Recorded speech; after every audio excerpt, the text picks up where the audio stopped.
পরমব্রত শুধু অভিনেতা নন, পরমব্রত একজন হিন্দু বিদেশী, দেশবিরোধী, প্রধানমন্ত্রী নরেন্দ্র মোদী বিরোধী, মুখ্যমন্ত্রী শুভেন্দু অধিকারী বিরোধী লোক। কেউ যদি বিজেপির আদর্শের সঙ্গে বিরোধী হন, অভিনেতা হন, তিনি তার আদর্শের জায়গায় রেখে অভিনয় করে যাবেন। এটা স্বাভাবিক। সবাইকে বিজেপিপন্থী হতে হবে এই দাবিও কেউ তুলছে না।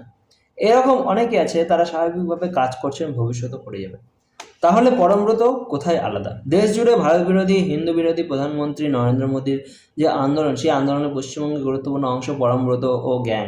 বিশ্বের যে কোনো প্রান্তে ভারত, হিন্দু ও মোদী, এই তিনটি বিরোধী কোনো ষড়যন্ত্র আন্দোলন আকারে সামনে এনে পরমব্রত তাতে অংশ হচ্ছেন।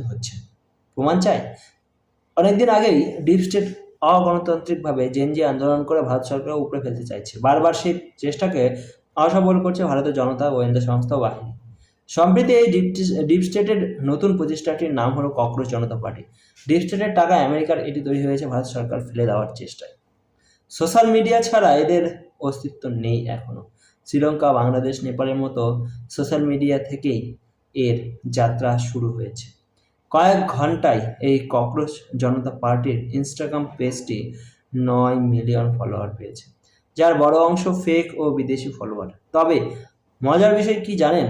এই ককরোচ জনতা পার্টির ইনস্টাগ্রাম পেজটি ফলোয়ারদের মধ্যে রয়েছে পরমব্রত। দেশ জুড়ে ভারত বিরোধী, হিন্দু বিরোধী, প্রধানমন্ত্রী বিরোধী যে আন্দোলন, সে আন্দোলনের পশ্চিমবঙ্গে গুরুত্বপূর্ণ অংশ পরমব্রত ও গ্যাং। পরমব্রত কারো বন্ধু নন। পরমব্রত কোনো শিশু সন্তান, কন্যার চাপে মাথা নোয়াননি। পরমব্রত হিন্দু ও আরএসএসকে আটকাতে স্বইচ্ছায় তৃণমূল করেছে। পরমব্রত প্রধানমন্ত্রী নরেন্দ্র মোদীকে মানুষ যাতে ভোট না দেন, তার জন্য নো ভোট টু বিজেপি করেছে। তখনও উনি সন্তানহীন, বিবাহহীন ছিলেন। পরমব্রত তৃণমূলে যোগ দিয়ে দেউচা পোচামির মাথায় বসেছেন, তখনও উনি সন্তানহীন, বিবাহহীন ছিলেন।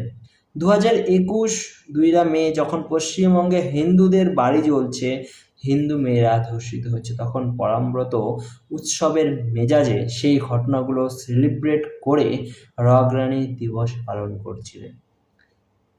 তখনও পরমব্রত বিবাহহীন ছিলেন, সন্তানহীন ছিলেন। পরমব্রতরা শুভেন্দু অধিকারীর মুখ্যমন্ত্রী হওয়া আটকাতে বাঙালি অবাঙালি ধুয়ে তুলে হিন্দু বিভাজন করে নো ভোট টু বিজেপি করেছেন। পরমব্রতরা আসলে ভীতু কাপুরুষ ষড়যন্ত্রী, যারা দেশ ও হিন্দুদের ভালো চায় না। আরএসএস অখণ্ড ভারত স্বপ্নের বিরুদ্ধে ষড়যন্ত্রকারী ঘুণপোকা হলো এই পরমব্রতরা। এদের কোনো মতেই মেনে নেওয়া যাবে না। তার জন্য যদি হিন্দুদের প্রত্যেকটা স্টুডিওর সামনে প্রতিবাদে দাঁড়াতে হয়, দাঁড়াবো।